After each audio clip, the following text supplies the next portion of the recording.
Okay चलो, take your places fast everybody, शुरू करें।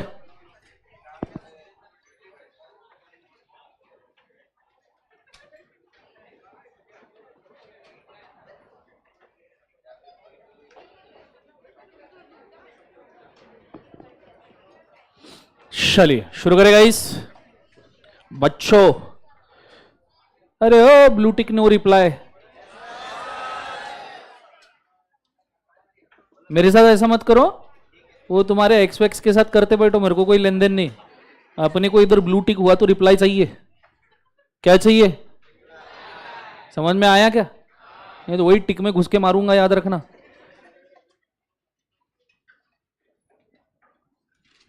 चलो स्टार्ट करें, बोलो यस और no. Okay, first and foremost thing पूछो क्या? कल अपन ने बहुत ज्ञान पेला तुमको, बोलो हाँ है ना?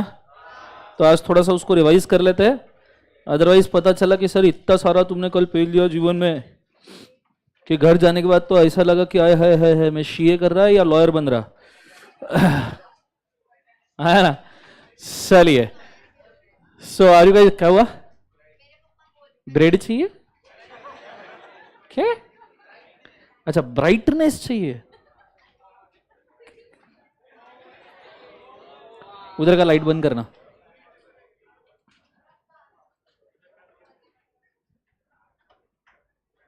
चलो, आर यू गाइस रेडी? बोलो हाँ या ना। Okay, first and foremost thing, कल क्या पढ़ा था उसको एक बार थोड़ा सा रिवाइज कर लेते हैं, ठीक है? कल हमने सबसे पहला डिफरेंस देखा था, what do you mean by civil law, what do you mean by criminal law. तो मुझे बताओ सिविल लॉ क्या होता है गाइस? अरे हर हर महादेव मित्रों। ओके, तो सबसे पहले कल हमने पढ़ा था what do you mean by, okay live stream में भी Har Har Mahadev. What do fast so what do mean by civil law and what do mean by क्या बोले बोले उसे क्रिमिनल लॉ। मुझे तो सिविल लॉ क्या होता है guys?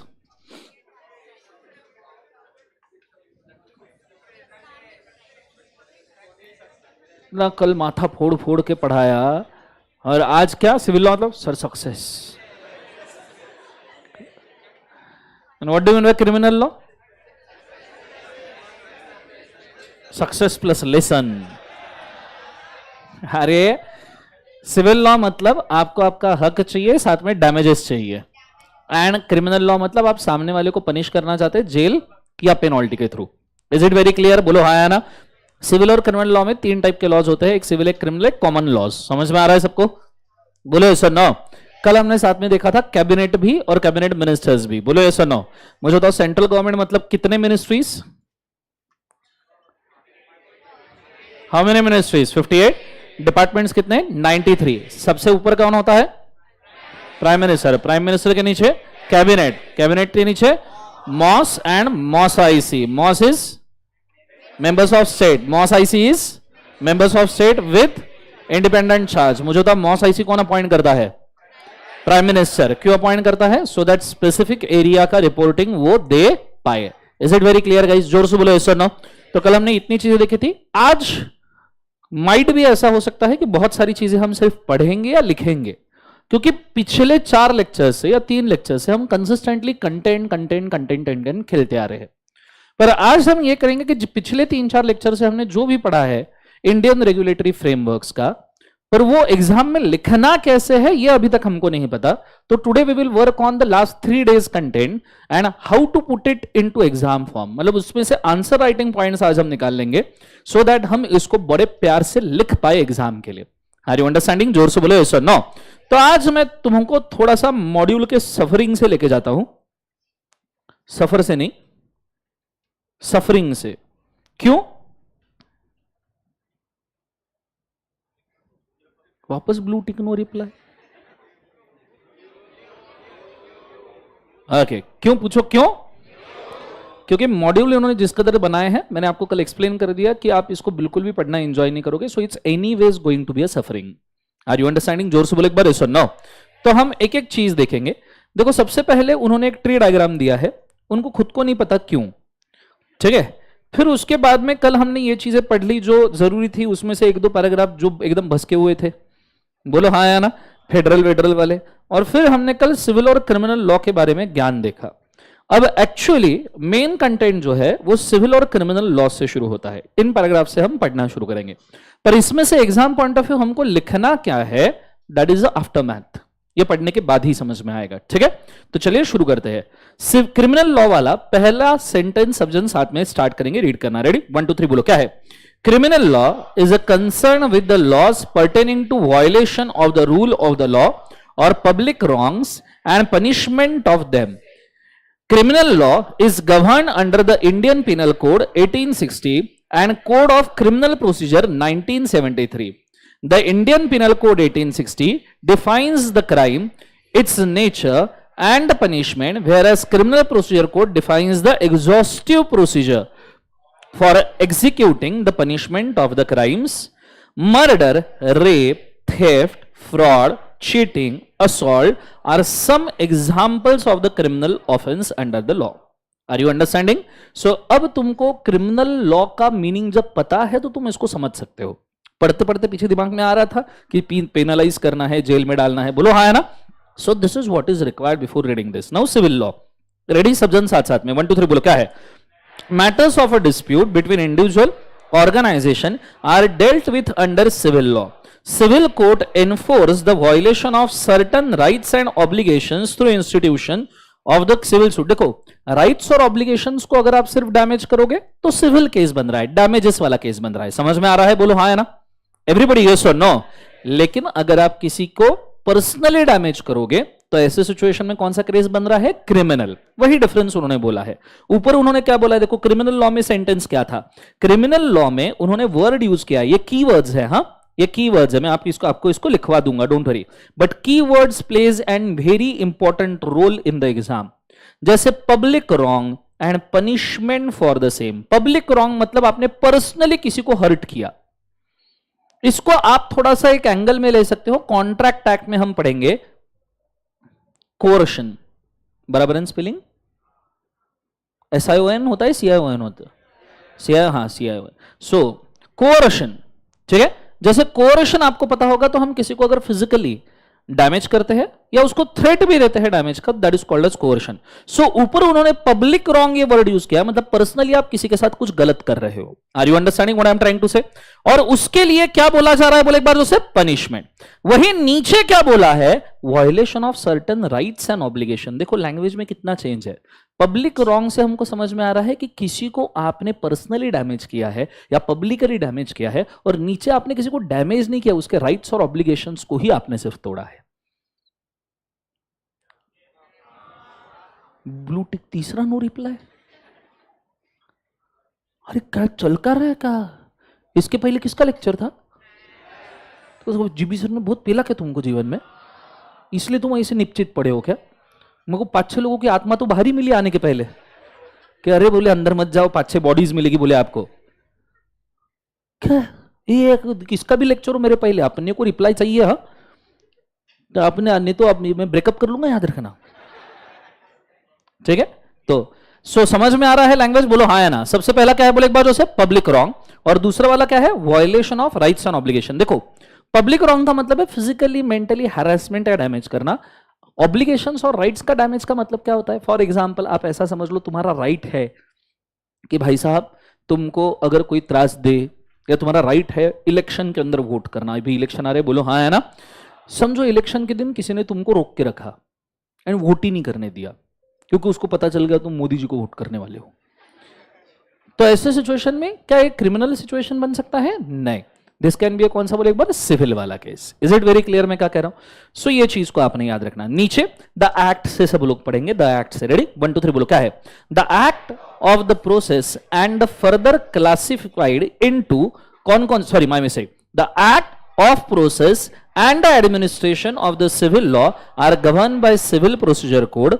Civil law can be further classified into contract, family, property, law of tort. अब इन्होंने प्रॉपर्टी लॉ भी सिविल में डाला है, लेकिन मैंने जैसे आपको बोला था कि कुछ वो 0.01% केसेस होते हैं जिसके अंदर आप उसको क्रिमिनल चार्जेस में भी खींच सकते हो. क्लियर है?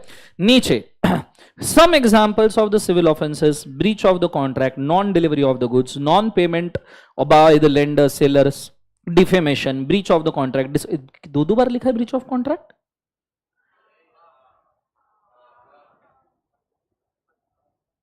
क्या मस्त नशे है ना, मैं बोला था ना इंस्टीट्यूट मॉड्यूल, ठीक। और अपन मॉड्यूल ही लिया है क्योंकि अपने को लैंग्वेज मॉड्यूल का चाहिए, क्योंकि आपको मार्क्स मॉड्यूल के लैंग्वेज पे ही मिलेंगे। कंसेप्ट समझ में आ रहा है? This is a problem. आगे कॉमन लॉ, मुझे बताओ कॉमन लॉ क्या होता है? क्या होता है? कॉमन होता है। How clever, smartest guys in the galaxy. नालायको, पढ़ो इसको सब जन साथ में, 1 2 3 बोलो। क्या है? The judicial precedent of the case law is common law. A judgment delivered by the Supreme Court will be binding upon the court within the territory of India under Article 141 Indian Constitution. The doctrine of the stare decisis is the principle supporting the common law. It is a Latin phrase that means to stand by which it is decided. अब आपको पता होगा कि India में high court और supreme court के decisions final माने जाते हैं। कल मैंने यही चीज बताई थी, जस्टिस का मतलब हाँ है ना। अब एक्चुअली बताऊं तो मैं इंस्टीट्यूट के मॉड्यूल को इन्हीं रीजंस की वजह से गाली देता हूं। बेसिकली देखा जाए तो कॉमन लॉ का मतलब जिसमें सिविल और क्रिमिनल दोनों आउटपुट हो सकते हैं। इन्होंने कॉमन लॉ का सिंपल मतलब क्या बोला है? इन्होंने बोला है सुप्रीम कोर्ट हाई कोर्ट के डिसीजंस, सिर्फ सुप्रीम कोर्ट हाई कोर्ट के decisions are the common laws. Are the common laws मतलब आप जो सुप्रीम कोर्ट हाई कोर्ट के डिसीजंस पढ़ोगे बस वही कॉमन लॉ है। एक्चुअली कॉमन लॉ का मतलब होता है दोनों आउटपुट निकलने वाला। तो लॉजिकली मेरे को याद रखो, इंस्टीट्यूट को अपने एग्जाम पॉइंट ऑफ व्यू याद रखना है। Is it very clear? जोर से बोले एक बार सुनो, अरे बोलो हाँ या ना। तो ये चीज को आपने याद रखना। तो एग्जाम में अगर पूछा व्हाट इज कॉमन लॉ तो आपने क्या बोलना है? Judgement delivered by the supreme court. और उन्होंने सिर्फ सुप्रीम कोर्ट ही बोला, हाई कोर्ट भी नहीं बोला। सर हाई कोर्ट क्यों बोलेंगे? हर एक चीज सुप्रीम कोर्ट में तो जाती है। Not necessary. 25 हाई कोर्ट्स में बहुत सारी चीजें डिसाइड होकर वहीं पर रुक जाती है। जरूरी थोड़ी है कि हर एक बंदा अपील करने के लिए सुप्रीम कोर्ट में जाता है। कंसेप्ट समझ में आ रहा है? तो मेरे हिसाब से यहां पे हाई कोर्ट भी मेंशन करना चाहिए था, बिकॉज हाई कोर्ट के जज भी जस्टिस होते हैं और वो क्वेश्चन ऑफ लॉ एंटरटेन करते हैं। कंसेप्ट समझ में आ रहा है? नीचे ये होने के बाद में the doctrine of stare decisis reinforced the obligation of the court to follow same principle judgment established by the previous decision while ruling a case where the facts are similar on all the four legs with earlier decision. समझ में आ रहा है सबको? हाँ है ना? जोर से बोले नो। कहना क्या चाहते हैं? सुप्रीम कोर्ट ने अगर इस देश में कोई भी डिसीजन दिया तो आपका काम यह बनता है कि जो डिसाइडेड है उसके ऊपर वापस से केस नहीं करना है, जो डिसाइडेड है उसको मानना है। और जो इस लॉ में डिसाइडेड है, कोर्ट ने डिसाइड कर लिया, आप उसको इस देश का कॉमन लॉ मानते हुए आगे बढ़ते रहिए। क्लियर है? सेम क्वेश्चन के ऊपर वापस से कभी लिटिगेशन नहीं होगा। वंस डिसाइडेड ऑलवेज डिसाइडेड, इसको वो कॉमन लॉ कह रहे हैं। Is it very clear guys? जोर से बोले एक बार सर नो। अब लास्ट वाला, principle of natural justice. What is principle of natural justice? Natural justice often known as जूस नेचुरल डील्स। काय को दिया, इधर इंग्लिश पढ़ना नहीं जम रहा लोगों को। Certain fundamental principle of justice going beyond the written law, nemo judex in Kausa.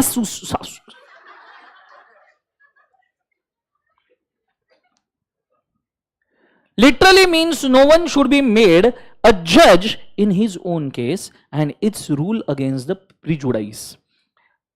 पहले घंटा यही समझ में नहीं आ रहा था, ये समझ में नहीं आ रहा तो ये पढ़ा हमने तो पता चला ये भी समझ में नहीं आ रहा है।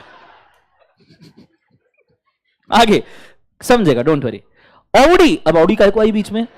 Audi अल्टेराम पार्टेम, literally mean hear the other party or give the other party a fair hearing. Same, ये भी नहीं समझा, ये भी नहीं समझा। आगे, and reasoned decisions are the rule of the natural justice. A judgment can override, alter a common law, but it cannot override a change. घंटा कुछ समझ में नहीं आ रहा। सी, मुझे नहीं पता क्यों, पर ये इंस्टीट्यूट का थोड़ा अजीब चीज़ है। ऐसा नहीं फाउंडेशन पे, I want to prepare you for the inter also. Inter का नियरली 20-30% सिलेबस, 20-30 मार्क का, ऐसी सब चीज़ें हैं। सिर्फ लैटिन और ट्रेस मैजियस वैलियत कॉम पार्टे, कॉन्टम्पोरोनिया एक्सपोसिशियो, यूनियस्टस एक्सक्लूसियोस अल्टेरियस, सच में एजूस डेम जेनेरिस, ये ऐसे कुछ टर्म्स है ना लैटिन वाले जो इंस्टीट्यूट रखती ही है सिलेबस में। उनको भी नहीं पता क्यों, उनको ऐसा लगता है कि ऐसा कुछ तो भी डाला तो बहुत अच्छा लगता है करके, क्योंकि उनको पेपर नहीं देने ना। समझ में आ रहा है? अब सवाल है सर क्या ये हमको याद करने पड़ेंगे लैटिन मैक्सिमास? जहां तक हो सके यस। जो भी चीज मॉड्यूल में लिखी है try to remember the same.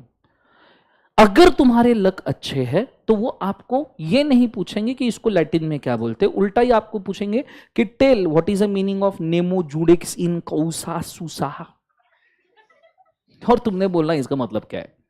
ठीक है ना? What is the principal of natural justice, इसको मैं एक बार एक्सप्लेन कर दूं बहुत अच्छे से, फिर अपन राइटिंग के ऊपर जाएंगे। ठीक है ओके, आपको क्या लगता है what do you mean by natural justice? What is natural justice?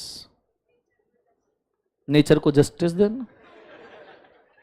Anant Ambani कर रहा है फिलहाल नेचर को जस्टिस देना, बोलो हाँ है ना? वो नहीं है, दूसरा anyone what is natural justice? Okay तुम क्लास में बैठे हो बहुत प्यार से, ठीक है, मैं अच्छे से पढ़ा रहा था, सब सही चल रहा था, तुम्हारे बाजू वाला उठा और जोर से तुम्हारे कान के नीचे बजाई।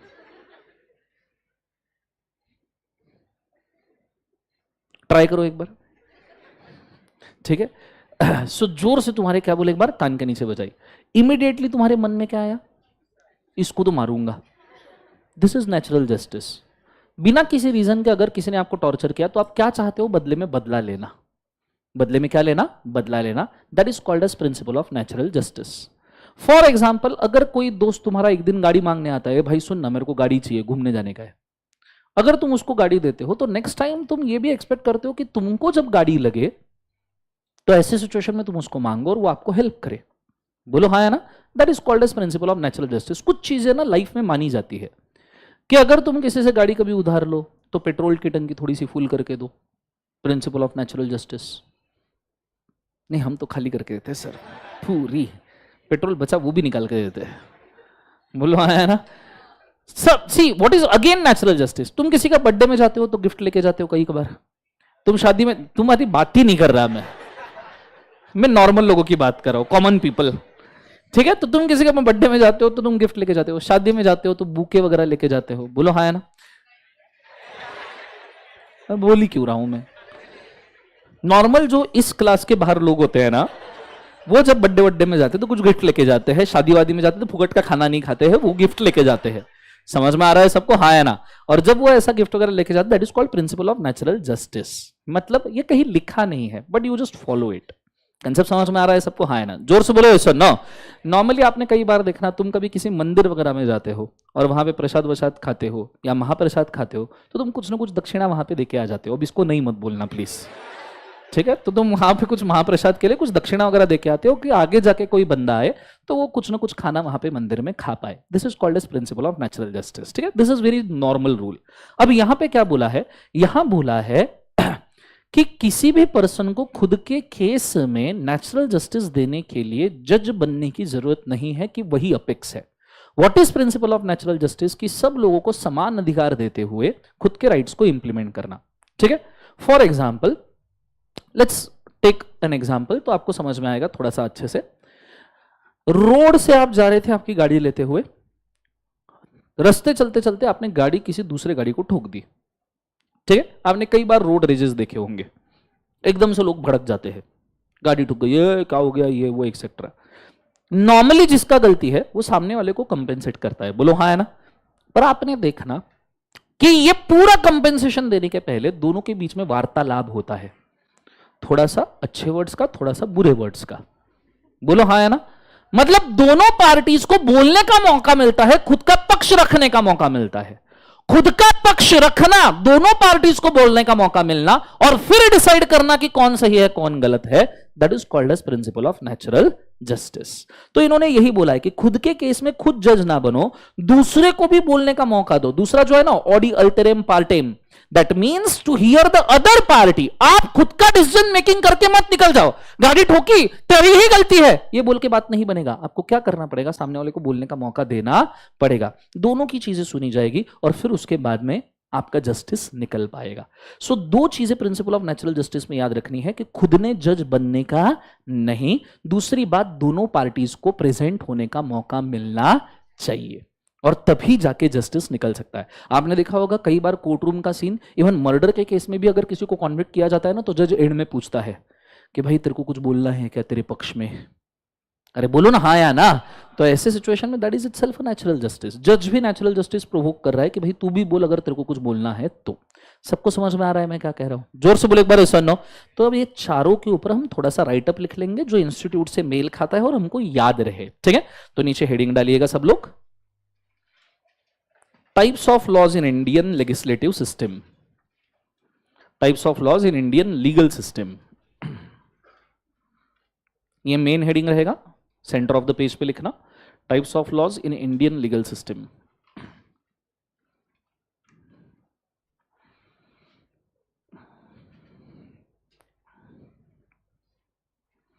Types of laws in Indian legal system. उसके अंदर सब heading the criminal laws, the criminal laws.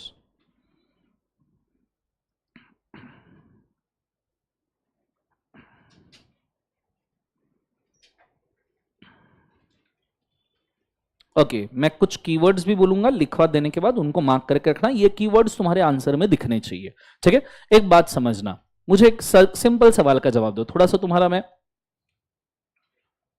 दिमाग सेट करवा दूं, ठीक है? मुझे एक बात बताओ, एक वैल्यूअर जब आपका पेपर चेक करता है तो कितने समय तक चेक करता है? अच्छा, तुम्हारा पेपर चेक कौन करता है? चार्टर्ड अकाउंटेंट चेक करता है, कंफर्म? Are you sure?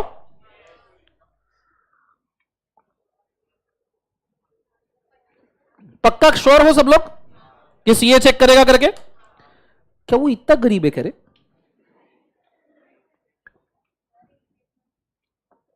क्या वो इतना गरीब है कि 200 रुपए पर पेपर चेकिंग के हिसाब से तुम्हारे पेपर चेक करने के लिए लेगा?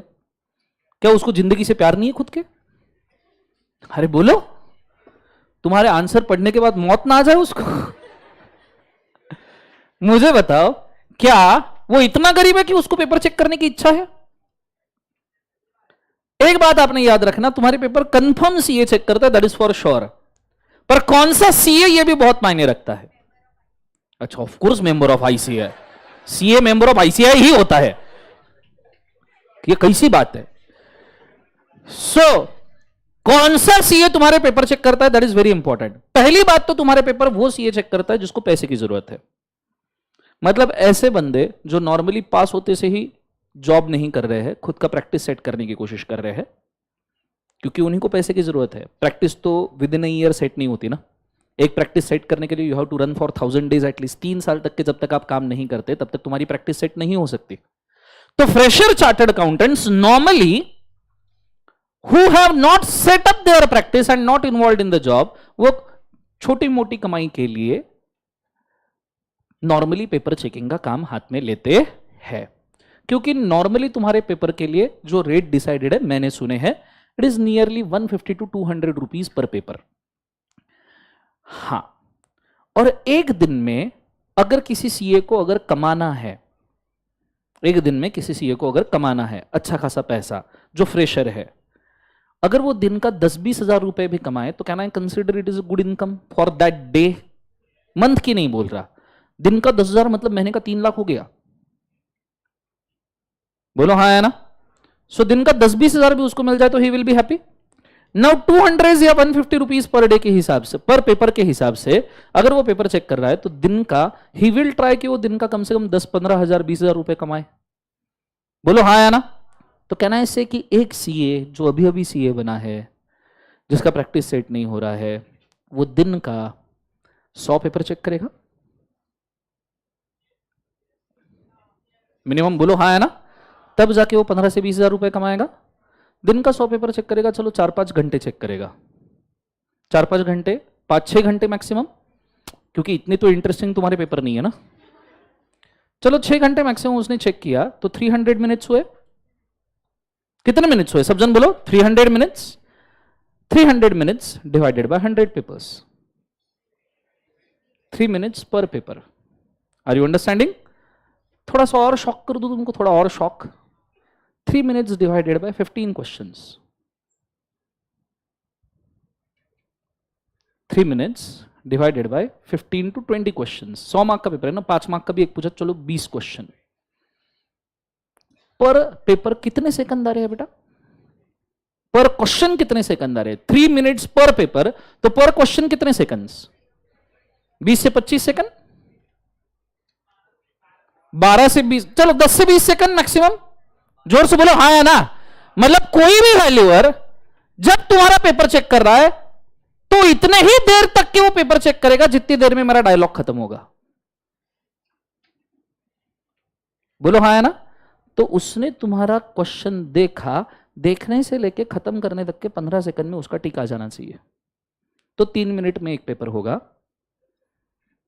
और 6 घंटे में 100 पेपर होंगे, तब जाके वो 15 से 20 हजार रुपए कमाएगा। बोलो हाँ ना। डू यू थिंक 6 घंटे से ज्यादा काम करेगा? नहीं करेगा तो ज्यादा पेपर चेक करने की कोशिश करेगा। बोलो हाँ या ना। अब जब तुम्हारे आंसर्स, एक आंसर 15 से 20 सेकंड में चेक हो रहा है, तो क्या ही रीड करता होगा रे वो? समझ रहे हो? कुछ रीड करता होगा क्या? नहीं। तो सिर्फ क्या ढूंढता है पता है? उसके लेफ्ट हैंड में होता है model answer sheet, right hand में होता है पेन, आईपैड, जो भी है। इधर उसको लेफ्ट हैंड आंसर शीट के अंदर कीवर्ड्स दिखते हैं, राइट हैंड में तुम्हारी आंसर शीट के अंदर वो कीवर्ड देखता है। कीवर्ड्स मैच हो गए, 3 मिनट में आ रिया पार। और ये 3 मिनट मैंने मैक्सिमम टाइम बोला, ये कभी 2.5 होता है, कभी 2 होता है। और तुम्हारा पेपर अगर खराब रहा, 1 में नहीं 10-20 सेकंड बहुत हो गए। वो पहले ही झटके में समझ में आ जाएगा उसको। एंड दैट इज, समझ, रियलिज्म आ रहा है? अरे रियलिज्म आ रहा है क्या? सो दैट इज वाई तुम्हें बहुत जरूरत होती है कि तुम्हारा आंसर ऐसा दिखे जैसे इंस्टीट्यूट ने प्रेजेंट किया है। एंड इसका एक ही तरीका है सॉल्व करने का। पूछो क्या? कीवर्ड्स। क्या बोले एक बार जो से? कीवर्ड्स। अगर उसको 10 सेकंड में जो कीवर्ड मॉडल आंसर में लिखा है वो कीवर्ड्स तुम्हारे पेपर के अंदर दिख गए तो तुमको मार्क्स मिल गए, अदरवाइज तुमको कोई भी मार्क्स नहीं मिलेंगे। And that's why I always insist on कि भाई राइटिंग प्रैक्टिस करो। क्यों? क्योंकि कीवर्ड्स रिप्लिकेट करने का काम आना चाहिए। Is it very clear guys? जोर से बोलो यस और नो। तो चलो लिखते हैं, स्टार्ट करते हैं, फोकस करना अच्छे तरीके से। सबसे पहले क्रिमिनल लॉ हेडिंग डाल दिया सबने, बोलो हाँ है ना। अब कीवर्ड्स के साथ में हम चलेंगे। लिखना सबसे पहला point, it relates to violation of the rule, it relates to violation of the rule of law, it relates to violation of the rule of law, it relates to violation of rule of law, comma public wrongs, violation of rule of law, comma public wrongs, comma punishment for same, comma punishment for the same.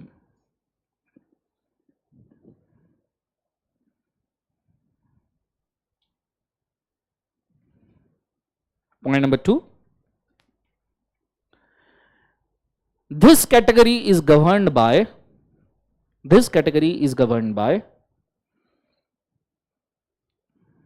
this category is governed by Indian Penal Code 1860. This category is governed by Indian Penal Code 1860, Indian Penal Code 1860, comma Criminal Procedure Code 1973, Criminal Procedure Code 1973. तो हमने दोनों laws के नाम लिख लिए। Point number 3, point number 3, Indian Penal Code states, point number 3, Indian Penal Code states, Indian Penal Code states the type of offenses, the type of offenses, the type of offenses which are criminal in nature,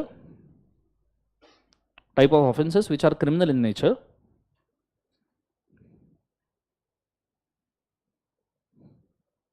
type of offenses which are criminal in nature, and criminal procedure code, and criminal procedure code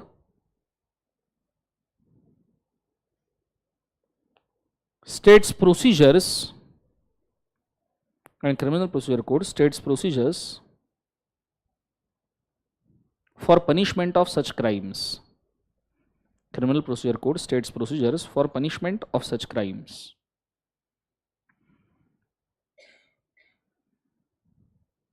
Last point, murder, rape, theft, fraud, cheating, murder, rape, theft, fraud, cheating, etc., etc., are criminal offenses. Are criminal offenses. हमारा criminal क्या लिख बाजू से offences लिख लिया सबने, बोलो हाँ है ना। चलो सेकंड हेडिंग सिविल लॉ। अच्छा जो अभी लिखा वो समझ में आया पॉइंट वाइज फॉर्म में, एवरीबॉडी अंडरस्टूड? क्या ये आप रेप्लिका कर सकते हो, इसको ऐसा कैसा लिख सकते हैं अपन, बोलो हाँ है ना। चलो next heading civil law.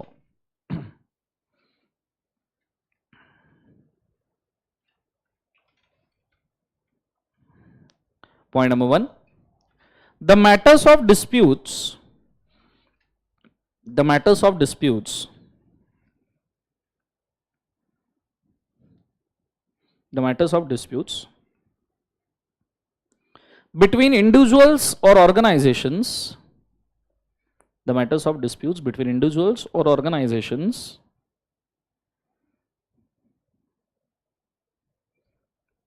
matters of dispute between individuals and organizations are dealt with under civil law.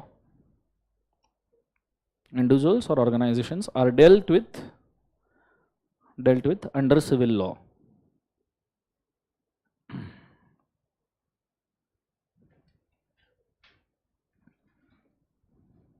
Point number 2, the civil court, point number 2, the civil court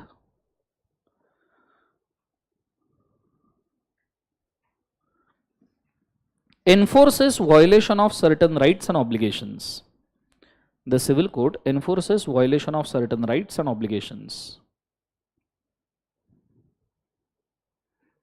Civil code enforces certain violation of rights and obligations. Civil code enforces violation of certain rights and obligations. लिख लिया सबने? Next point,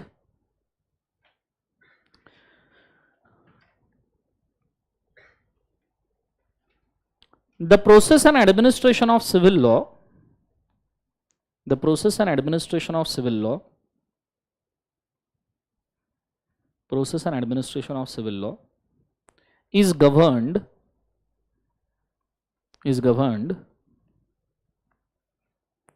by civil procedure code, is governed by civil procedure code 1908, governed by civil procedure code 1908. Next point, these laws can be further divided, these laws can be further divided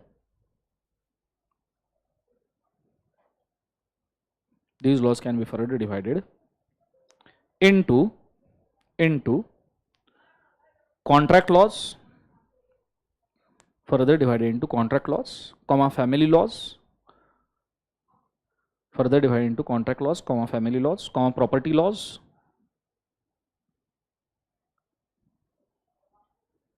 comma laws of the tort, comma laws of the tort. What is tort? Civil wrong. Tort मतलब civil wrong का मतलब क्या होता है, जिससे किसी को damage नहीं हो रहे हैं, मतलब पर्सनली किसी को हर्ट या डैमेज नहीं हो रहा है, नॉर्मल सिविल रॉन्ग्स. ठीक है. Next point, breach of the contract, breach of the contract, non-delivery of the goods, breach of the contract, non-delivery of the goods, breach of the contract, non-delivery of the goods are a few examples of them. Breach of the contract, non-delivery of the goods are few examples of them. Are few examples of them. सबको समझ में आ रहा है? Next one, अगला heading common laws, अगला सब heading common laws.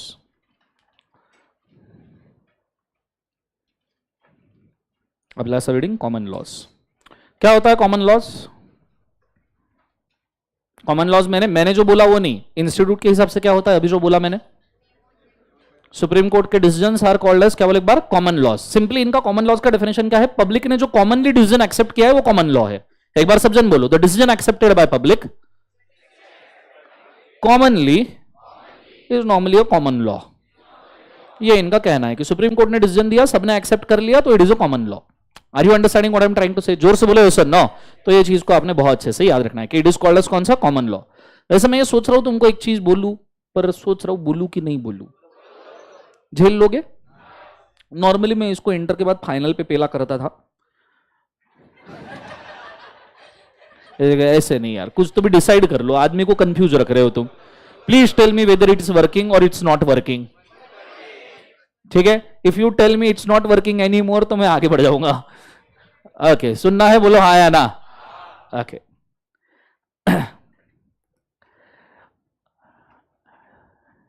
झेल लेना, ठीक है, रेडी टू कैच। कुछ ज्यादा हो जाएगा आई नो, पर अभी क्या तुम समंदर में कुएं में कूदी गए हो तो तैरना तो सीखना पड़ेगा। ठीक है, आगे ना पीछे ये चीज तुमको देखनी ही पड़ेगी। There are two types of laws in the world. In the, कहां बोले एक बार, वर्ल्ड। ये दुनिया जो है ना, ये दुनिया, ये महफिल दो पार्ट में डिवाइड की गई है। कितने पार्ट्स में बोले एक बार, दो। एक सिस्टम जो है उसे कहा जाता है डी जोरे, JURE, अगेन लैटिन मैक्सिमा, वही सुसास वाला। एक डी जोरे। दूसरा system is called as de facto. क्या कहा जाता है, डी फैक्टो। सुनने के लिए छोटू छोटू नाम है, पर इनका क्या इंपैक्ट है जरा समझेगा बहुत अच्छे से। डी जोरे सिस्टम में आप पकड़ लीजिए कौन कौन आता है। सबसे पहले ब्रिटिशर्स। ब्रिटिशर्स ने यूएस के ऊपर राज किया था 1800 सेंचुरी तक, दैट्स व्हाई यूएस। ब्रिटिशर्स आ गए तो आधा यूरोप आ गया, यूरोपियन यूनियन। बोलो हाँ है ना, फ्रांस वांस वगैरह सब ब्रिटिशर्स से अफिलिएटेड लोग। इसके लिए आपको थोड़ा वर्ल्ड मैप का नॉलेज होना जरूरी है। हाँ, मुझे पता चला क्या ही बोल रहे सर। और ब्रिटिशर्स ने हमारे ऊपर राज किया है, इसलिए इंडिया भी आ गया। कौन आ गया बोले एक बार, इंडिया। और फिर तुम इसको सीधा कंपेयर कर लो, गुरु मंत्र दे रहा हूं, तुम उसको सीधा कंपेयर कर लो वर्सेस में। वर्ल्ड वॉर 2 के हिसाब से ब्रिटिशर्स के खिलाफ कौन से कंट्रीज खड़ी थी उनसे। देयर वॉज अ जर्मनी, जो यूरोप से ही बिलोंग करता है। जापान, जो मेन दो बड़े देश है, एक्सेट्रा लिख लेते, बच्चों का नाम मेरे को भी नहीं पता, पर ये दो कंट्रीज है जिससे बहुत फर्क पड़ता है। आप इसमें चाइना वगैरह ले सकते हो, but China is a kind of communalist country. वो खुद की मर्जी से जो चलता है वो चलता है उनका, वो किसी को पूछते भी नहीं है, पसंद आए तो ठीक। अब डी जोरे का मतलब क्या होता है, इंडिया में सिचुएशन क्या होता है। इंडिया में अगर कोई केस या लिटिगेशन, लेट्स से इंडिया में बहुत बड़े बड़े लिटिगेशंस तगड़े तगड़े माने गए हैं, उसमें से एक हाथ लिटिगेशन लेते हैं। फॉर एग्जाम्पल, चार्टर्ड अकाउंटेंट्स ने अगर स्पेशल इकोनॉमिक जोन्स में प्रैक्टिस शुरू कर दी, सीएस ने स्पेशल इकोनॉमिक जोन में प्रैक्टिस शुरू कर दी, तो स्पेशल इकोनॉमिक जोन में जो भी इंडस्ट्री वगैरह आती है उनको टैक्स रेट कम लगते हैं। स्पेशल इकोनॉमिक जोन मतलब जहां स्पेसिफिकली इंडस्ट्री को प्रमोट करने के लिए आप फैक्ट्रीज वगैरह सेट करते हो, तो वहां टैक्स रेट वो ऑटोमेटिकली कम रखते हैं, सो दैट इंडस्ट्री ग्रो हो पाए। अब चार्टर्ड अकाउंटेंट ने स्पेशल इकोनॉमिक जोन में प्रैक्टिस डाल दी, तो इंडस्ट्री को जो टैक्स रेट लगना चाहिए, लेट्स से 10%, 30% नॉर्मली लगता है, 30% की जगह 10% लग रहा है एसईजेड के कंपनीज को, तो सीए ने भी अप्लाई किया कि भैया इन इंडस्ट्री को हम सर्विस दे रहे हैं तो मुझे भी 10% लगना चाहिए।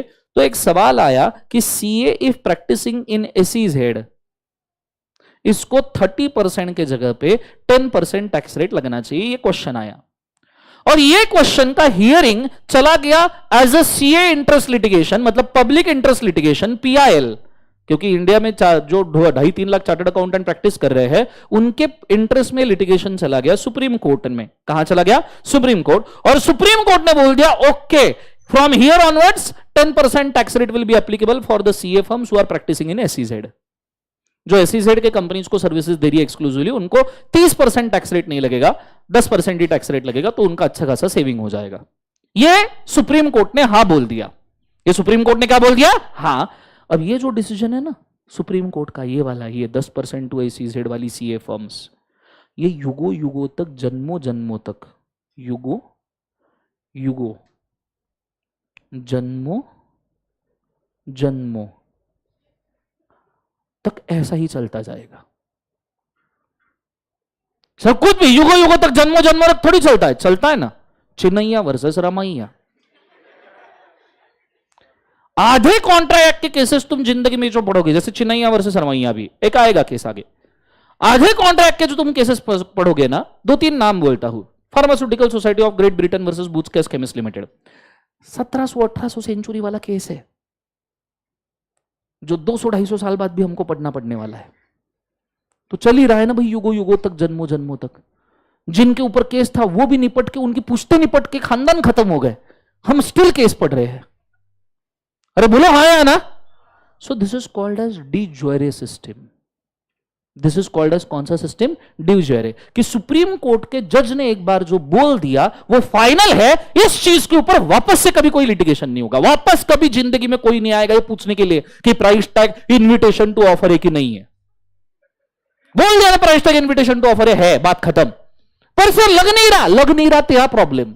सुप्रीम कोर्ट ने बोला नहीं, invitation to offer, invitation to offer. Let's say जिसको नहीं पता इन्विटेशन टू ऑफर आगे आएगा। I just mean to say supreme court ने कोई चीज इंडिया में बोल दी तो युगो युगो तक, जन्मों जन्मों तक वही मानी जाएगी। ऐसा इधर नहीं है डिफैक्टो वालों में। डिफैक्टो वालों में मालूम है क्या है?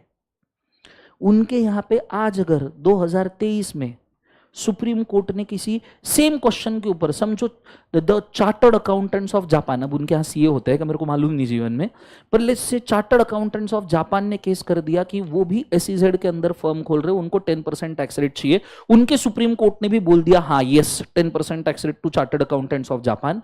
और सेम पब्लिक इंटरेस्ट लिटिगेशन 2025 में वापस कोई लेके गया 1-2 साल बाद, और उसने केस ठोक दिया कि ये 10% नहीं है 40% चाहिए, तो उनका सुप्रीम कोर्ट इसको रिवर्स करके 40 भी कर सकता है। तो उनके यहां पे युगो युगो तक, जन्मों जन्मों तक एक डिसीजन नहीं चलता। समय के हिसाब से धारा बहेगी, समय के हिसाब से धारा चेंज होगी। The only permanent thing is change. ये उनका मेन मोटो है। दे गोज फैक्चुअल कि अभी क्या फैक्ट्स है, अभी के फैक्ट के हिसाब से बता। कल का ताजमहल नहीं चाहिए, आज का झोपड़ा किधर है बताओ। अभी क्या फैक्ट है? अभी लगता है कि चार्टर्ड अकाउंटेंट को 10% लगना चाहिए तो लगा देंगे। अभी लगता है सीएस को 40% लगना चाहिए, चलो 40 लगा देंगे। They never listen to their own past decisions. बोले उस वक्त की सिचुएशन अलग थी, आज की अलग है। चलो ऐसी कंट्रीज को ये सपोर्ट भी करता है। क्यों? जापान में इतने नेचुरल कैलेमिटीज आते हैं कि आज है कल नहीं है, कल आधा जापान गायब है, परसों वो इतने डेंजर है कि परसों पूरे के पूरे नए रेडीमेड रोड्स बना के रख देते हैं। वो जापान का इंफ्रास्ट्रक्चर दुनिया में सबसे फास्टेस्ट माना जाता है। अगर उनके यहां पे भूकंप आता है और एक पूरा रोड गायब आ जाता है तो उनके यहां पे रोड रेडीमेड पड़े हैं। रेडीमेड रोड उठाते लगा देते, बोले बन गया। समझ में आ रहा है? तो उनके कंट्रीज में ये चीज चल सकती है, उनके कंट्रीज में चल सकता है कि कल जो डिसीजन दिया आज नहीं मानने का। क्यों? क्योंकि कल कोई सिचुएशन और थी, बीच में हो सकती है एक आधी सुनामी आ जाए, लोगों की सेंटिमेंट गायब। This is called as de facto. This is called as क्या बोले एक बार? De facto. And because of this de jure system की एक बार बोला, एक बार जो सुप्रीम कोर्ट ने कमिटमेंट कर दी, फिर वो अपने आप की भी नहीं सुनता। इस वजह से तुम्हारा ये डिसीजन आया है यहां पे कॉमन लॉज वाला, कि supreme court becomes a common law. क्योंकि एक बार सुप्रीम कोर्ट ने डी ज्वेरे सिस्टम में डिसीजन मेकिंग दे दिया तो तुमको सुनना ही पड़ेगा। तुम्हारे पास जन्मों जन्मों तक, युगों युगों तक दूसरा कोई ऑप्शन नहीं है। यही आप जापान में बोलने जाओगे ना कॉमन लॉ, वो बोलेंगे काय को common, there is nothing called common law. आज का झोपड़ा किधर है बता। क्लियर है कंसेप्ट? बिकॉज कंट्री ही थोड़ी सी अस्ताव्यस्त है। Is it very clear guys? जोर से बोलो सुनो। अब समझ में आया सिस्टम क्या बोल रहा हूं? बोलो हाँ या ना। तो नीचे लिखिएगा कॉमन लॉ। सर तुम स्मार्ट लग रहे हो, थैंक यू। लिख भी ले थोड़ा। लॉज ऑफ टॉर्ट मतलब सिविल रॉन्ग वाले लॉज, जिसके अंदर किसी को पर्सनली हर्ट नहीं हो रहा। जैसे मैंने मेंशन कर दिया बेटा चिन्मय, फैसियोन, कैसे नाम रखते हो जीवन में, ये लैटिन कम है जिंदगी में तुम्हारे नाम के अंदर कंफ्यूजन है। लूसीफर है भगवान, नाम लूसीफर, आगे लिखता है हरर महादेव। लिखो पॉइंट नंबर 1 कॉमन लॉज में।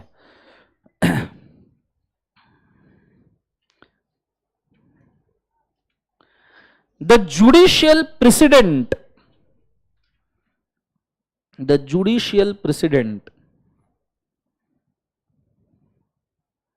of the case law, the judicial precedent of the case law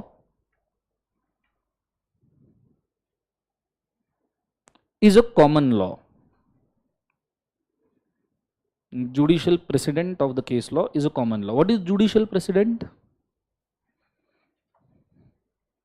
president मतलब प्रीसाइडिंग, प्रीसाइडिंग और सक्सीडिंग दोनों में डिफरेंस है।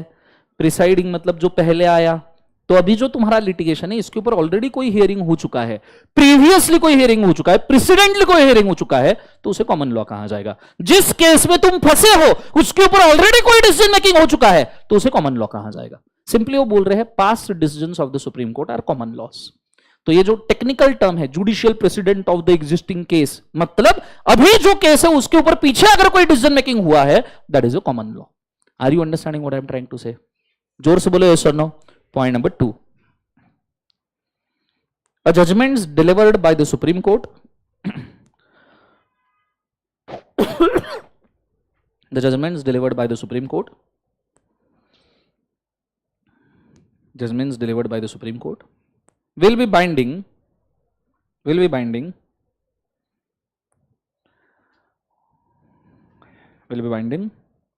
upon the courts,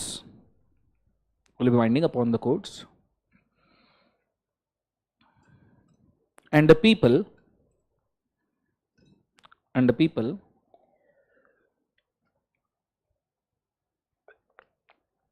in territory of India, upon the court and the people in territory of India.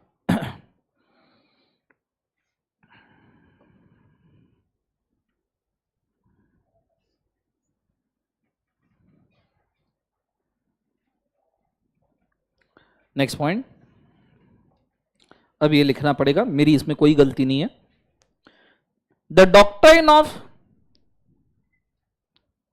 Stair डिसीसिस,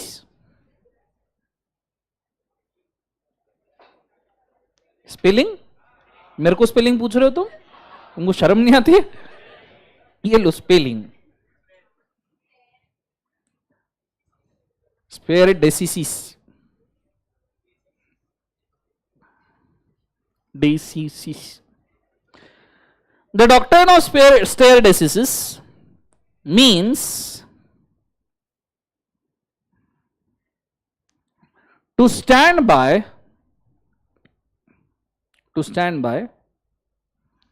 the principle,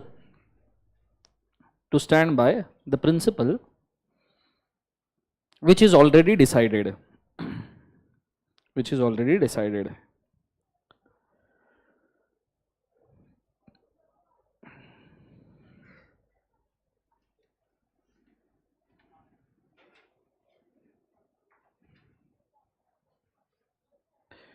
अब ये क्या जिंदगी है? देखो क्या बोला है, same principle and judgments by the previous decision while ruling a case where the facts are similar और ऑन द 4 legs। काय संबंध विद द अर्लियर डिसीजन? लिखना आगे, मैं इसको सॉल्व करके बोल दूं। Where the facts of the case are the similar, where the facts of the case are similar.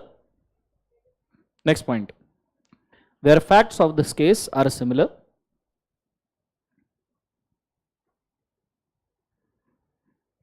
to earlier decisions,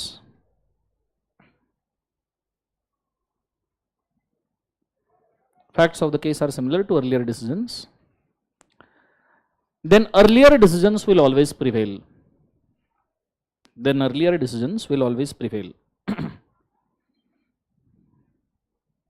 earlier decisions will always prevail। लिख लिया सबने? बोलो हाँ है ना। चलो यहां पे आपका खत्म हो गया कॉमन लॉस। सिंपली चारों पॉइंट्स का मतलब एक ही है, ऑलरेडी इस चीज के ऊपर कोई डिसीजन आ चुका है तो उस डिसीजन को मानना चाहिए। Is it very clear? Next वाला लिखना, principal of natural justice. Principal of natural justice. Principal of natural justice.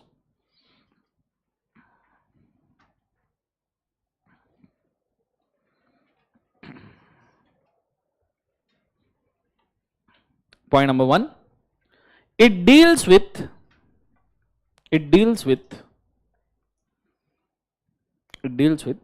certain fundamental principles. It deals with certain fundamental principles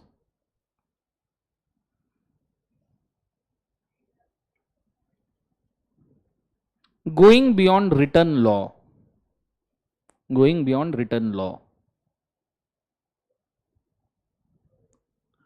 Going beyond written law. Full stop. उसी में continue करना, which means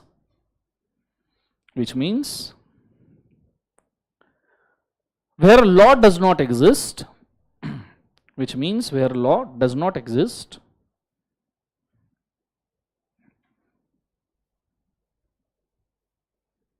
follow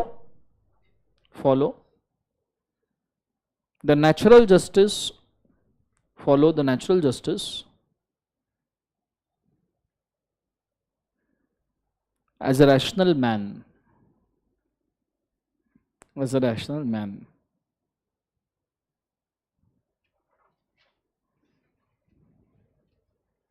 लिख लिया सबने? आगे next point, Nemo judex इन कॉसा सुआ। क्या हुआ? नहीं, कॉसा सुआ। नेमो जुडेक्स इन कॉसा सुआ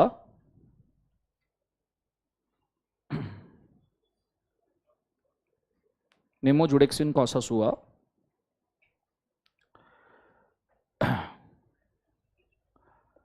लिख लिया सबने? which means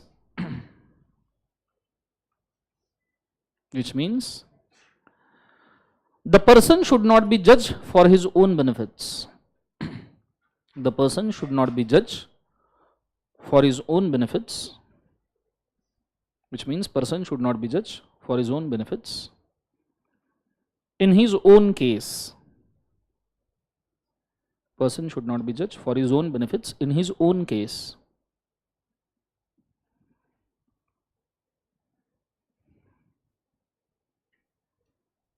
Next point, Audi alteram partem. Audi alteram partem. Audi alteram partem.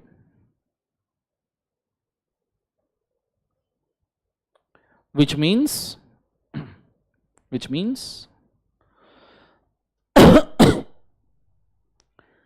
before deciding any situation,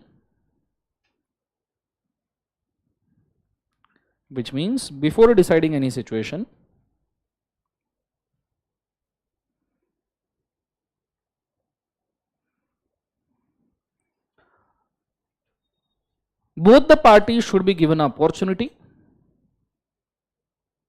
Both the parties should be given an opportunity to present themselves. Both the parties should be given an opportunity to present themselves. Both the parties should be given an opportunity to present themselves.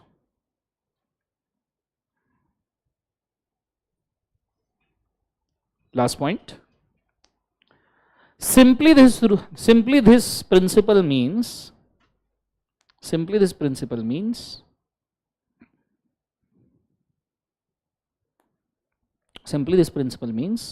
no decision should be given for litigation. Simply this principle means no decision should be given for the litigation. No decision should be given for the litigation unless all the parties has presented themselves. Unless all the parties has presented themselves. unless all the parties has presented themselves. लिख लिया सबने? जोर से बोलो sir no. तो यहां पे complete होता है आपके टाइप्स ऑफ लॉज। सबको समझ में आया बच्चों? अब प्रॉब्लम सिर्फ एक है, पूछो क्या? इसको याद करके लिखते आना चाहिए, ठीक है? तुमको पानी तक पहुंचाने का काम मैंने कर दिया, पर पानी पीने का काम तुम्हारा है, वो मैं नहीं कर सकता। अगर मैं काश कर सकता, सर वो पेपर लिख के देने का ट्राई करो ना, वो जम सकता है तो देखो ना जरा एक बार। दर्शन खरे 400 बार फाउंडेशन पास हुआ है ना, एक ही एग्जाम में। चलो आगे बढ़े, बोले सर नो। ओके, अब हम जा रहे हैं भाई साहब मिनिस्ट्रीज के ऊपर। हमको अलग अलग मिनिस्ट्रीज पढ़ने हैं, ठीक है? और सभी मिनिस्ट्रीज को कितना बज गया? 6:30। ओके, अलग अलग मिनिस्ट्रीज पढ़ने हैं और हमको हर एक मिनिस्ट्री को ठीक ठीक से अभी पढ़ना है और उसके क्या डिविजन्स वगैरह आते हैं ये पढ़ने हैं, ठीक है? पूरा ध्यान बोर्ड के ऊपर देना। सबसे पहले मिनिस्ट्री के ऊपर जा रहे हैं। पहले मिनिस्ट्री का नाम क्या है सब जन बोलो? मिनिस्ट्री ऑफ फाइनेंस, वित्त मंत्रालय। कौन सा मंत्रालय? वित्त। कौन है? दीदी बुलाती है, ठीक है, क्योंकि हर बार अमेंडमेंट देती। सो वित्त मंत्रालय क्या है? वित्त मंत्रालय, the ministry of finance is a ministry with the government of India. Thank you so much. Concern with the economy of India, okay, serving as a treasury to the India. बर, in particular it concerns itself with the taxation, financial legislation, financial institution, capital market, center and state finance and the union budget. As a chartered accountant, many of your day-to-day work life will be impacted by this ministry and its proclamation. Institute एकदम positive note दे रही है तुमको, देख रहे हो तुम? देख रहे हो? As a chartered accountant, as a chartered accountant, yours day-to-day work life, can you just imagine? यही वो इंस्टीट्यूट है, बजाती है बाद में। मॉड्यूल में बहुत अच्छा अच्छा लिख के रखा है, सिंपली बोला है चार्टर्ड अकाउंटेंट को विदाउट मिनिस्ट्री ऑफ फाइनेंस कुछ करना बहुत मुश्किल है। तुम्हारा day to day work life हमेशा मिनिस्ट्री ऑफ फाइनेंस ही कंसर्न रहेगा, बिकॉज तुम्हारे सिलेबस में जो लॉज है, tax laws, financial laws, capital market वाले, सेबी वगैरह जैसे लॉज, स्टेट या सेंट्रल फाइनेंस वाले, आपका काम ही यह है कि आप इन लॉज के साथ डील करो और ये सभी लॉज मिनिस्ट्री ऑफ फाइनेंस ही गवर्न करता है। This ministry is so important that many ministers has preferred to hold a portfolio of the finance minister also. कतई वाहियात सेंटेंस है, सिंपली आप ऐसा समझ लो, बहुत सारे मिनिस्टर्स का ड्रीम रहता है मिनिस्ट्री ऑफ फाइनेंस हैंडल करना, ठीक है, वित्त मंत्रालय हैंडल करना। और ये इतना इजी वाला टास्क भी नहीं है, मतलब किधर भी कुछ भी फटा तो साइड डायरेक्ट मैग्नीफाई ही होता है मिनिस्ट्री ऑफ फाइनेंस में। आप जीएसटी को ही देख लो, मतलब 30 दिन में से, जब जीएसटी की वेबसाइट लॉन्च हुई थी, 30 दिन में से 20 दिन तो बंद ही रहती थी, इतना लोड था वो वेबसाइट के ऊपर। One of the important functions of the finance ministry is presentation of the union budget. Union budget मतलब हर फरवरी में आके निर्मला दीदी बोलती है कि आने वाले सालों में तुम्हारा कितना कटेगा टैक्स, तो उसे कहते हैं यूनियन बजट। क्या बोले एक बार? यूनियन। अभी अभी फरवरी में लिया ना यूनियन बजट टैक्स रेट्स वगैरह के लिए, बोलो हाँ या ना। This annual event is eagerly awaited by professionals and common man as it provide rates of taxes and budget allocation for the ensuing year. Who presented the maximum number of union budgets as a finance minister? किसने सबसे ज्यादा budget बनाए हैं as a finance minister? तो he is a Morarji Desai, a finance minister between 1962 and 1969 has presented 10 union budgets making it highest. पर अब ये record टूट सकता है, वापस अगर बीजेपी आया तो आएगी दीदी, पर पहले फाइनेंस मिनिस्ट्री अरुण जेटली भी होल्ड करते थे, तो इट इज क्वाइट पॉसिबल कि दीदी वापस से फाइनेंस मिनिस्ट्री में आई तो नेक्स्ट टाइम तुम्हारी मॉड्यूल में नाम चेंज। समझ में आ रहा है? Which is followed by P Chidambaram at 9, followed by Pranab Mukherjee at 8, followed by Yashwant Sinha, Manmohan Singh at 8 and 6 budgets respectively. Concept समझ में आ रहा है सबको, हाँ है ना? So this is about ministry of finance. Now ministry of finance के कितने पार्ट्स कंसिडर किए जाते हैं? एक ठीक ठाक सा डायग्राम इंस्टीट्यूट ने दिया है। The apex controlling authority is ministry of finance. 4 central civil service, namely Indian revenue service, Indian audit and accounting service, economic service and civil account service. ये 4 सर्विसेज मिनिस्ट्री ऑफ फाइनेंस के लिए बहुत important है। Now have you heard revenue service? Revenue service में income tax भी आता है and GST भी आता है। क्या आता है बोले एक बार? GST. Auditing and assurance services के अंदर we are governed by auditing assurance services, जिसके अंदर अगर आप बोलो तो इंडिया का अकाउंटिंग फ्रेमवर्क एंड इंडिया का ऑडिटिंग फ्रेमवर्क आता है, जिसको चेक करने का सबसे बड़ा काम हमारे पास ही दिया, the institute of chartered accountants of India.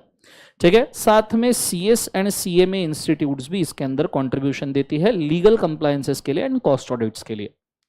नीचे economic services, economic services ministry of finance normally provide कर सकती है।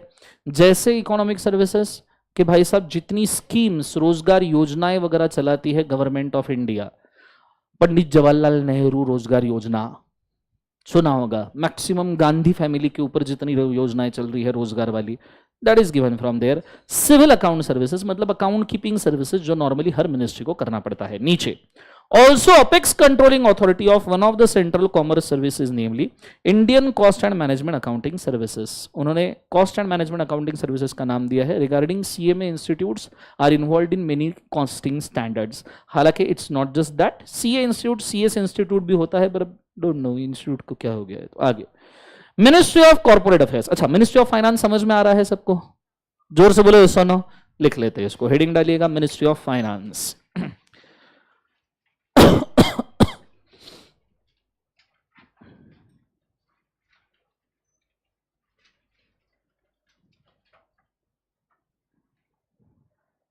लिखना point number 1,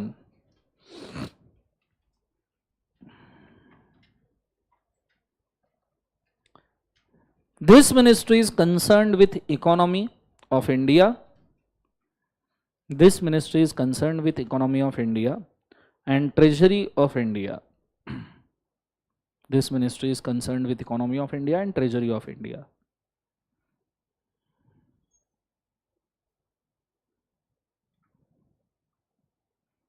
Point number 2,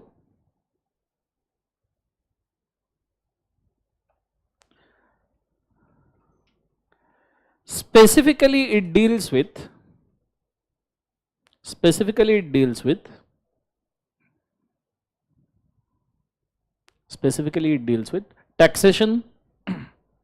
taxation, comma financial legislation, taxation, comma financial legislation, comma financial institution, comma financial institutions, comma capital markets, comma capital markets.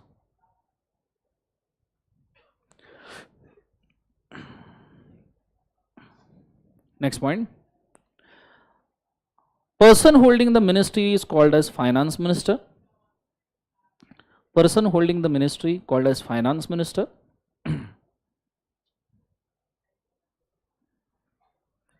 Presents union budget every year. Person holding the ministry is called as finance minister. Presents union budget every year.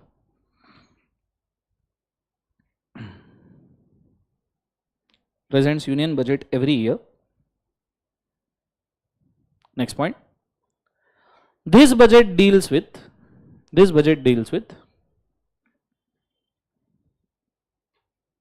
rate of taxes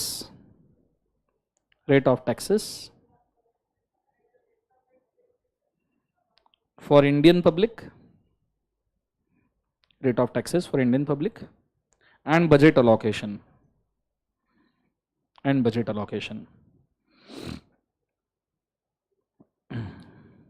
अब objectives में आपको पूछ सकते हैं, इसलिए लिखवाना पड़ेगा। Next point, Morarji Desai Morarji Desai has presented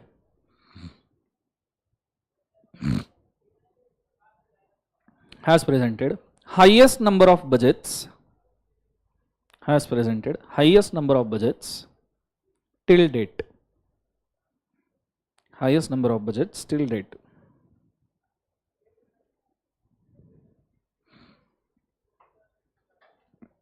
highest number of budget till date, full stop. लिख लिया सबने? बोलो हाँ है ना। चलो उसके बाद के बचे हुए के भी आप नाम लिख सकते हो, पर इतनी जरूरत नहीं है एक्चुअली, अब इतने सारों के नाम तो लिखने नहीं चाहिए, ठीक है। फिर मिनिस्ट्री ऑफ फाइनेंस का उन्होंने डिवीजन दिया है जिसको फिलहाल पढ़ने की जरूरत नहीं है। कंसेप्ट समझ में आ रहा है मैं क्या कह रहा हूं? ओके, होल्ड कीजिएगा एक मिनट, मुझे सिर्फ एक बार विजय सर से मिल के आना है, तो तक के आप रिवाइज करो जो जो मैंने अभी लिखवा के दिया। मैं जस्ट आया 1 मिनट में।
तुमको रिवाइज करने को बोला मैंने? बतियाने लग गए सब। सर वो रिवाइज करने बोला मतलब सर बात करना ही होता है, बात कर करके रिवाइज कर रहे थे। एक सेकंड, ना जस्ट 1 सेकंड। जिन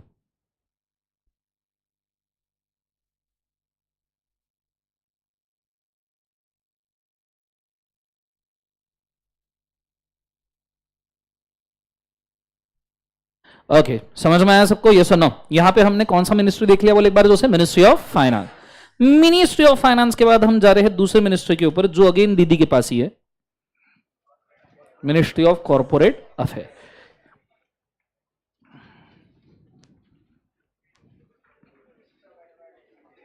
कुछ तो गड़बड़ है।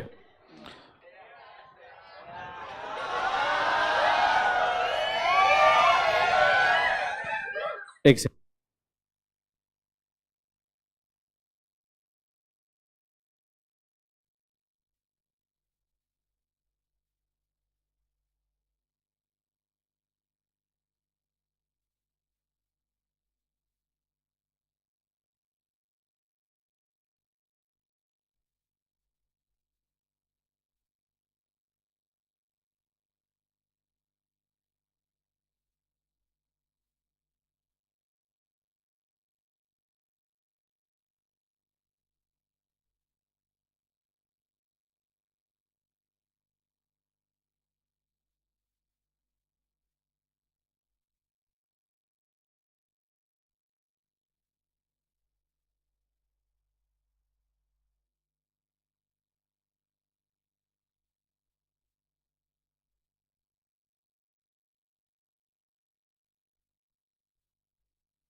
Okay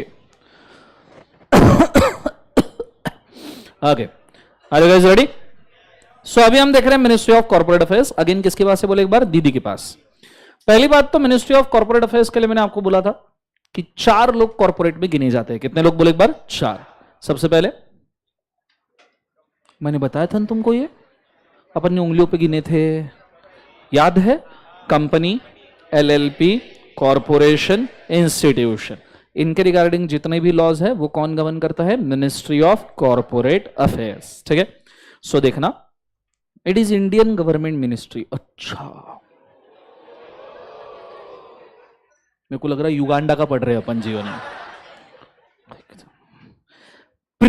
primarily concern with the administration of the companies act 2013, companies act 1956, हो बराबर है। The limited liability partnership act 2008, insolvency bankruptcy code 2016, और ये भी आधी अधूरी इंफॉर्मेशन है। मैं आपको मिनिस्ट्री ऑफ कॉर्पोरेट अफेयर्स क्या है बताऊंगा, just wait. Responsible mainly for regulation of Indian enterprises in industrial and service sector, ये भी गलत सलत बोला है। Ministry is mostly run by civil servants of ICLS grade. What is ICLS grade? What is ICLS grade? UPSC सुना है? UPSC 12th fail movie सबने देखा होगा। जब आप यूपीएससी, उन्होंने यूपीएससी के एग्जाम देके पास होने तक के ही गेम दिखाया, उसके बाद एक और गेम होता है, पूछो कौन सा? Once you are UPSC passed out, there are different grades, there are different, क्या एक बार? ग्रेड्स ऑफ, क्या हो रहा है ये? There are different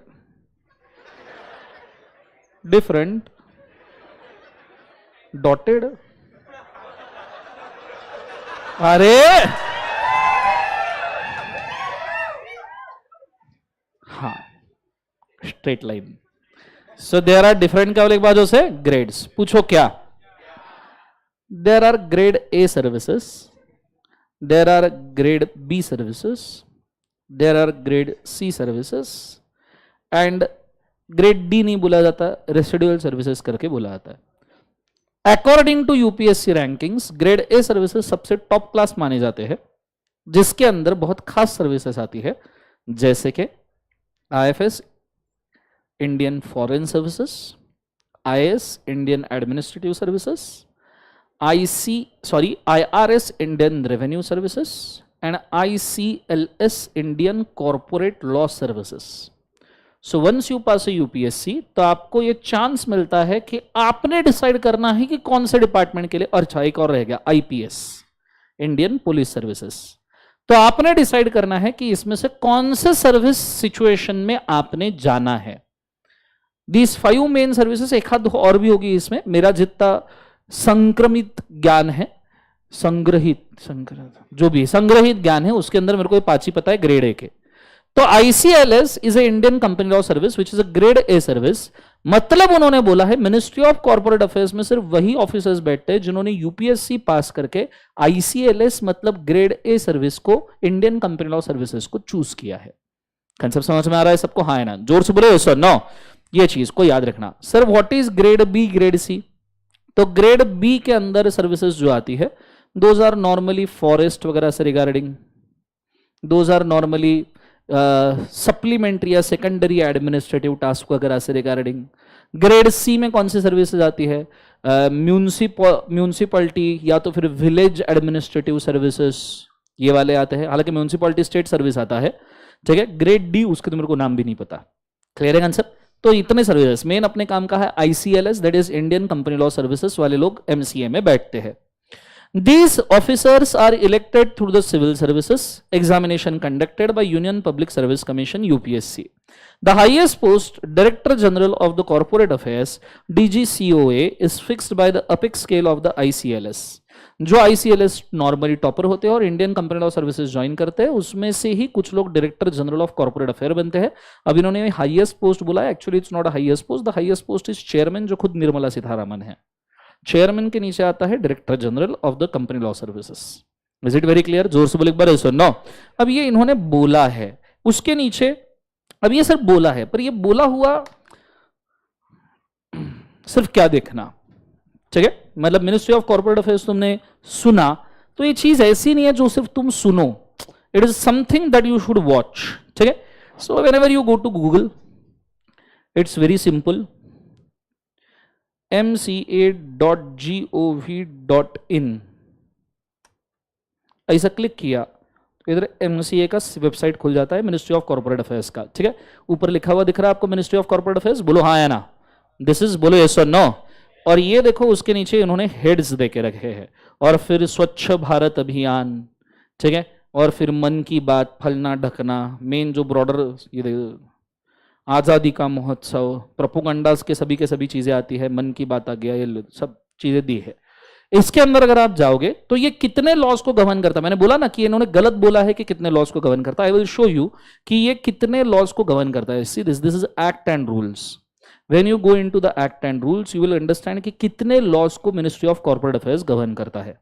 The Indian Companies Act 2013, the Competition Act 2002, the Limited Liability Partnership Act 2008, the Partnership Act 1932, the Insolvency Bankruptcy Code 2016, Chartered Accountancy Act 1949, View Mover, the Cost Accountants Act 1959, Company Secretaries Act 1980, Societies Registration Act 1860, the Companies Donation and National Funds 1951, इतने acts को आपका इकलौता MCA govern करता है, जिसमें से दो से सिर्फ हार्डली 3 नाम उन्होंने दिए हैं, विच इज क्वाइट रॉन्ग। ऐसा नहीं होना चाहिए। अगर आप मिनिस्ट्री के बारे में लिख रहे हो तो सब कुछ लिखिए, बच्चों को पता होना चाहिए कि कितनी चीजों को यहां पे गवर्न किया जा रहा है। Then if you go into contact us, काय में बोले एक बार उसे कॉन्टैक्ट अस, तो यहाँ grievance cell, ministry of corporate affairs क्या है ये समझ में आएगा। अब ये देखो ministry of corporate affairs, main designation chief ministry of finance Nirmala Sitharaman, ये उनके फोन नंबर दिए, डायरेक्ट फोन लगाने का बोलने का दर्शन सर ने बोला था। आगे उठाएंगे भी नहीं, डोंट वरी। फिर उसके बाद में ऑफिसर्स दिए हैं, SS Nakul, PS is personal secretary to the Ministry of Corporate Affairs Chairman. Then there is a staff room, Honorable CAM, Honorable MOS, CA, MOS मैंने बोला था ना कैबिनेट के नीचे, बोलो हाँ या ना, तो ये लोग आते हैं। फिर आपको बाजू में दिखेगा DGCOA ऑफिसर्स, DGCOA मतलब अभी हमने पढ़ा था director general corporate affairs officer, बोलो हाँ या ना, जो बोला ना उन्होंने बोला हाईएस्ट डेजिग्नेशन है, मैंने बोला नहीं चेयरमैन होता है, बोलो हाँ या ना। So this is DGCOA, DGCOA officer, उसका फोटो भी नहीं लगा है, बोले हाईएस्ट डेजिग्नेशन है, उसका फोटो भी नहीं है, ठीक है। डायरेक्टर जनरल सिर्फ वहां पे उन्होंने फोन नंबर देके रखा, नीचे नाम देके रखे, रीचा कुकरेजा डायरेक्टर, राजेश, ये चेंज होते रहेंगे। ये सब यूपीएससी पास आउट वाले लोग हैं और जिन्होंने आईसीएलएस सर्विसेज को ज्वाइन किया, Indian corporate law services, and then they become a director, joint director, assistant director, deputy director, etcetera. Clear है। ऐसा आपको अगर कभी मिनिस्ट्री ऑफ कॉर्पोरेट अफेयर्स के बारे में जानना है तो आप लेफ्ट साइड देखिए, पूरे के पूरे कॉन्टैक्ट्स देके रखे हैं, पूरे के पूरे। कंपनीज एक्ट में जब हम जाएंगे ना तो ये वेबसाइट में आपको वापस से ओपन करके दिखाऊंगा, for the purpose of regional directors, for the purpose of registrar of companies, for the purpose of official liquidators, उस वक्त हमारे लिए बहुत काम की चीज है। क्लियर है। बट फिलहाल आपको मिनिस्ट्री ऑफ कॉर्पोरेट अफेयर्स पढ़ना है तो मैंने आपको दिखा दिया कि हाउ इट वर्क्स, ठीक है। आपको मिनिस्ट्री ऑफ कॉर्पोरेट अफेयर्स की सर्विसेज देखना है तो वो बहुत काम की चीज है। जैसे यहां पे देखिए, अगर आपको किसी कंपनी को सर्च करना है, डिजिटल सिग्नेचर सर्विसेज देते हैं, डिन services, director identification number services देते हैं, मास्टर डाटा मतलब हर कंपनी का पूरा रिपोर्ट आपको यहां मिल सकता है अगर आप सिर्फ CIN डालो, कॉर्पोरेट आइडेंटिफिकेशन नंबर, फिर LLP, फिर FO, LLP services, company filing services, complaint, documents, fees, payments, ऐसे मैक्सिमम सर्विसेज यहां पे आपको मिल जाएंगे। जितना भी किसी भी कंपनी का डाटा है ये वेबसाइट के ऊपर अवेलेबल है। Is it very clear guys? जोर से बोलो यस और नो। So this is actually what is the ministry of corporate affairs, और इन्होंने उसको सिर्फ इतने से बॉक्स में खत्म कर दिया है। एनीवेज, अपन कंपनीज एक्ट में इसको छिन्न विछिन्न करके पढ़ेंगे, फिलहाल इसको लिख के रखिए, हेडिंग डालिएगा ministry of corporate affairs. Point number 1, ये पॉइंट लिखवा के दूंगा, this is the ministry of Indian government, हाँ ना। पॉइंट नंबर 1 लिखना, दिस इज अ इंडियन लिखना पड़ेगा क्योंकि कीवर्ड समझा जा सकता है, पर उसको मैं कुछ ऐड करके दूंगा मिर्च मसाला लगा के, सो लुक दिखने में भी थोड़ा अच्छा लगेगा, ठीक है। It is a Indian ministry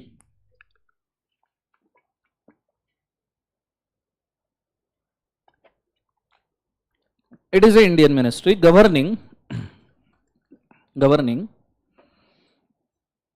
corporate, it is an Indian ministry governing corporate and allied matters,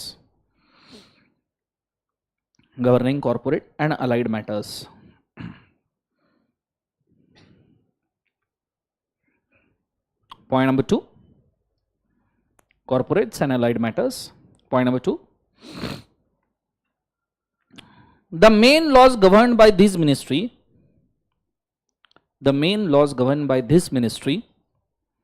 are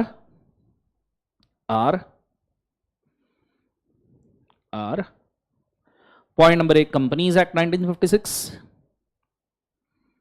Point number 1 Companies Act 1956. Point number B LLP Act 2008. Point number B LLP Act 2008. Point number C Insolvency Bankruptcy Code 2016. Insolvency and Bankruptcy Code 2016.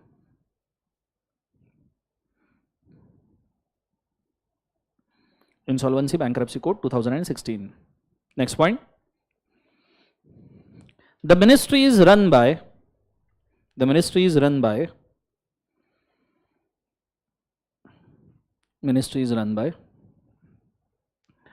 civil servants. Ministry is run by the civil servants of ICLS grade. Ministry is run by civil servants of ICLS grade. ICLS का long form लिख लो, क्या है? What is ICLS? Indian Company Law Services. Indian Company Law Services.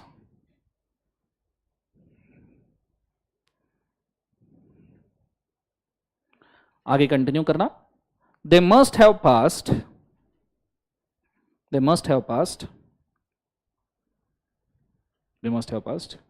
UPSC exam.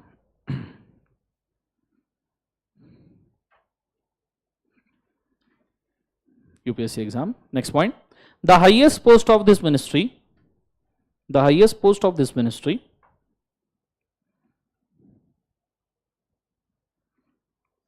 is Director General of Corporate Affairs.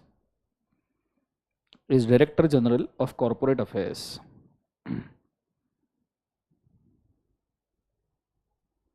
Is Director General of Corporate Affairs. Sure, done guys. यहाँ पे आपका ministry of corporate affairs भी होता है खत्म. Is it very clear? घर जाके इसको रिवाइज करना भूलिएगा नहीं. ये काम की चीजें हैं, इसको रिप्रोड्यूस करते आना चाहिए. आज के लिए हम इतना काफी कर रहे हैं. This is all for today. Have a nice day. Thank you बोलो बच्चों, जोर से बोलो. चलो good day, God bless you. ओम नमः शिवाय.